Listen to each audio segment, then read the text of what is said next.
Welcome to the episode of iClinic channel. My name is Dr. Lucy, and today I want us to discuss stigma to COVID-19 infection. I hope you're safe and keeping well. So as you're aware, we've been having COVID-19 infection in Kenya since the first confirmed case in March. This is the second month. The infection has been around globally for about 6 months since it started in December last year. So what is stigma? Stigma is simply discrimination or disapproval of a person based on certain attributes that most of the time out of their control. It could be race, it could be ethnicity, or such infection as COVID-19 infection. So in Kenya, stigma against people who are associated with COVID-19 is real, and it mirrors what happened in the 1990s due to HIV infection, because at that time people would get, or patients of HIV would get thin, waste away, and just die because there was no treatment. And so why is there so much stigma in COVID-19 infection? So it could be the same thing that I've just said, that or mentioned, that there was no treatment for HIV patients, and currently there's no treatment for patients with COVID-19.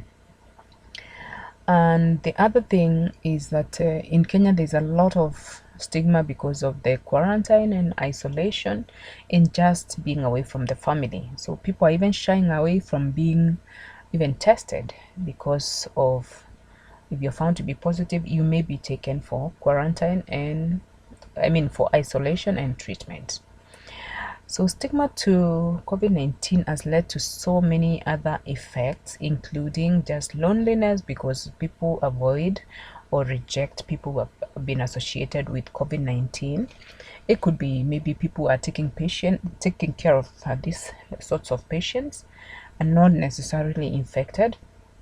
I remember somebody in Nakuru who had contact with a person with COVID-19, was tested, found to be negative, but still faced a lot of discrimination even from our own family.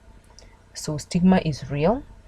Other people have faced a lot of anxiety, stress, and psychological trauma. And even for patients, others have faced violence. And there's a lot of shying away of patients from coming to hospitals. Right now, we're seeing a lot of hospitals which are empty.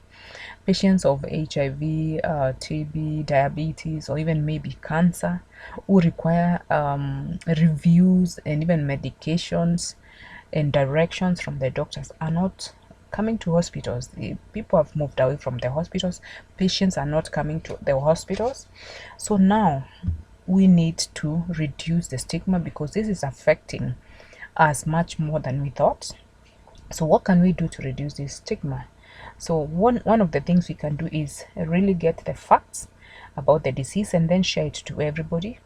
We need to know that COVID-19 is a highly infectious disease. It's a viral infection, and we still do not have treatment as yet, but we can prevent this disease by simple measures of cleaning your hands or sanitizing hands, keeping social distance, wearing masks while in public, and for those who can stay home should stay home, and those who are unwell should seek health care as early as possible.